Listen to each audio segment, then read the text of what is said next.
Welcome back to my channel. আজকে আমরা কোষে দেখি 14 এর 15 নম্বর অঙ্কটা করব, ঠিক আছে? তাহলে দেখো কি বলছে।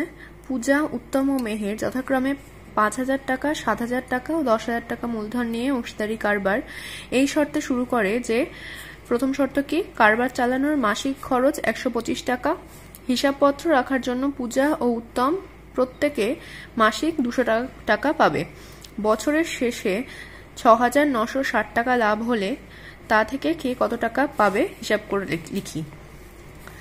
আচ্ছা দেখো, প্রথম শর্ত কি দিয়েছে, কারবার চালানোর মাসিক খরচ 125 টাকা। তাহলে এটাকে আমরা বার্ষিক খরচ বের করে নেব, ঠিক আছে? তাহলে দেখো,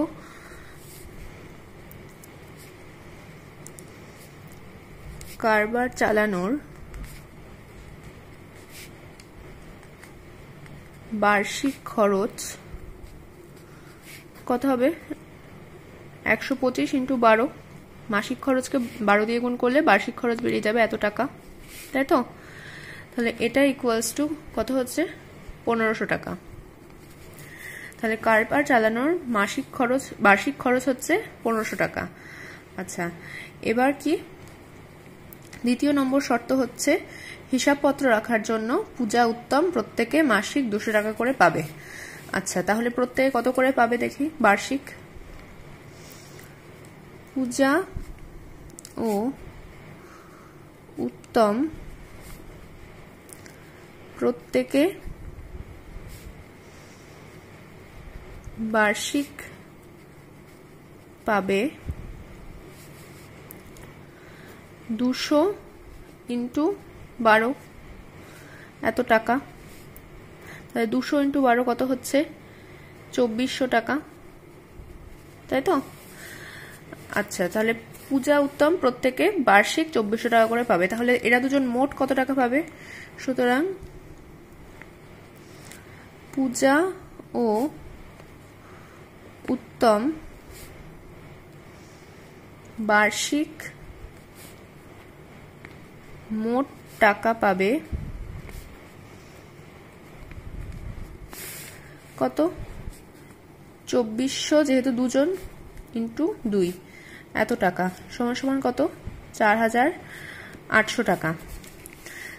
আচ্ছা, তাহলে মোট যে আমাদের লাভটা, সেই লাভের থেকে আমাদেরকে প্রথমে এই টাকাটা, তারপরে এই টাকাটা বাদ দিতে হবে।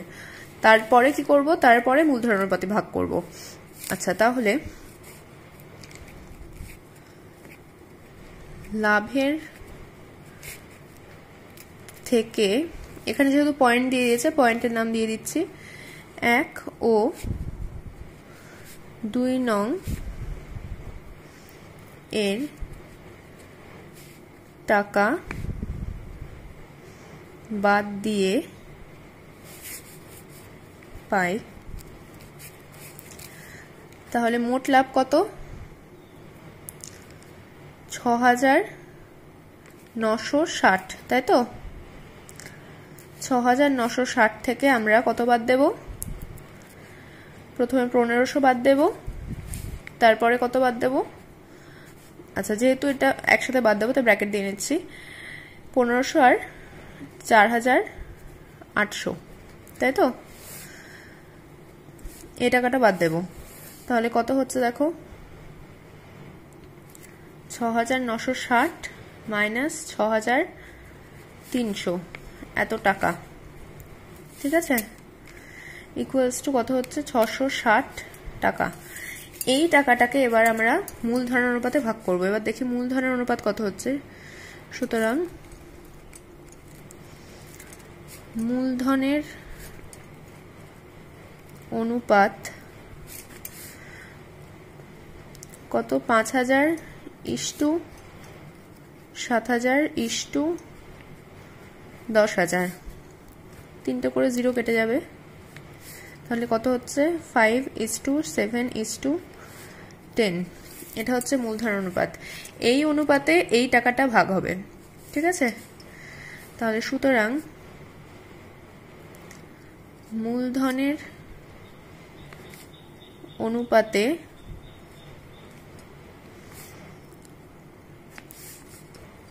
প্রথমে কি, পূজা পাবে কত মূলধন, তার মূলধন অনুপাত কত 5 বাই তিনটের যোগফল, এই তিনটের যোগফল দেখো হয় 22 ইন্টু লাভ কত 660 এত টাকা, এটা কাটলে কত হয় দেখো 30,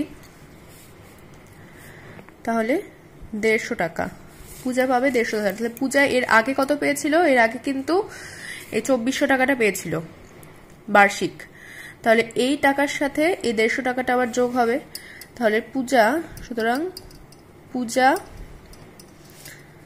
মোট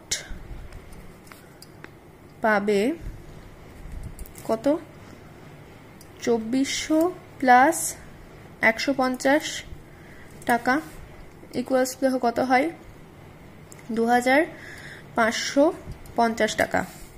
ঠিক আছে, তাহলে পূজা মোট পাবে 2550 টাকা। এরপরে কে আছে উত্তম,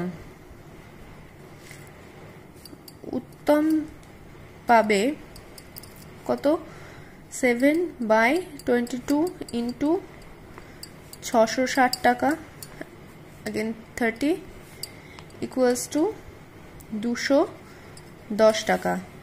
উত্তমও কিন্তু আগে 2400 টাকা পেয়েছিল, তাই উত্তম মোট পাবে 2400 প্লাস 210 টাকা ইকুয়ালস টু 2610 টাকা। ক্লিয়ার, উত্তম মোট পাবে 2610 টাকা। এরপরে কে থাকলো মেহের, মেহের পাবে, এ কিন্তু আগে কোনো টাকা পায়নি, শুধু মূলধন অনুপাতে যেটা পাবে সেটাই। তাহলে মেহেরের মূলধন অনুপাত কত 10 বাই 22 ইন্টু 660 টাকা, এটা কত হয় 30 ইকুয়ালস টু 300 টাকা। তাহলে মেহের পাবে 300 টাকা। ক্লিয়ার, তাহলে এবার উত্তর কি লিখব, পূজা উত্তম ও মেহের যথাক্রমে কত পেয়েছে 2550 টাকা, 2610 টাকা ও 300 টাকা